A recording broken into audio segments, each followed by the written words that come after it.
বনদস্যুদের দাপট করিমগঞ্জের চেরাগী রেঞ্জ এলাকায়।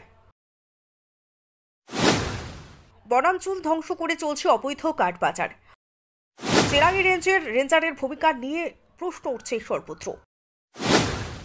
নামকে বাঁচতে শনিবার আনুমানিক 20,000 টাকা মূল্যের সেগুন কাঠ সহ বোলেরো পিকআপ গাড়ি পাচারের পথে আটক করে নিজেদের সক্রিয়তার জানান দিল বন বিভাগ। কিন্তু প্রতিনিয়ত বনকর্মীদের প্রত্যক্ষ মদতেই উজাড় হচ্ছে সংরক্ষিত বনাঞ্চল।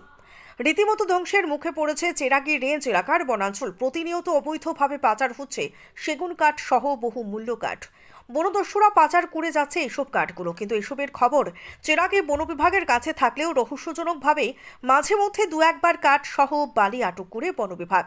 দীর্ঘদিন পর শনিবার ফের চেরাগী রেঞ্জে আটক হয় একটি লরি বোঝাই সেগুন কাঠ। তবে পলাতক পাচারকারীরা চেরাগী রেঞ্জের অধীনস্থ একটি গ্রামে AS11DC 9038 নাম্বারের একটি বোলেরো পিকআপ গাড়ি থেকে প্রায় 20,000 টাকা মূল্যের সেগুন কাঠ অবৈধভাবে পাচারের পথে আটক করে বন বিভাগ, কিন্তু গা ঢাকা দিয়ে পালিয়ে যায় চালক।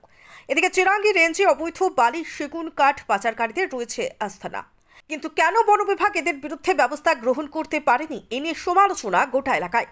রাতের আধারে বালি পাচারের অবৈধভাবে সেগুন কাঠও পাচার করা চলছে এই এলাকায়, কিন্তু এগুলো একেবারে যেন বন বিভাগ চোখে দেখেও না দেখার অভিনয় করছে, এমনটাই অভিযোগ।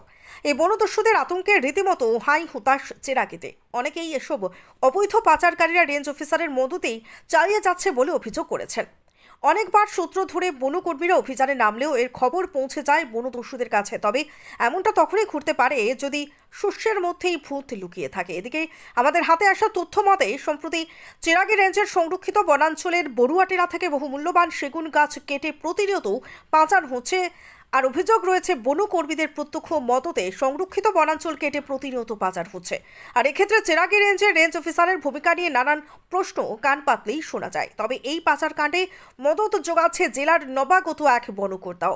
এক্ষেত্রে ডিএফওর দৃষ্টি আকর্ষণ করেছেন পরিবেশ প্রেমী জনগণ। অন্যথায় আর বেশি দিন সংরক্ষিত বনাঞ্চল তার নিজস্বতা হারাবে। ব্যুরো রিপোর্ট, নিউজ অবিকল।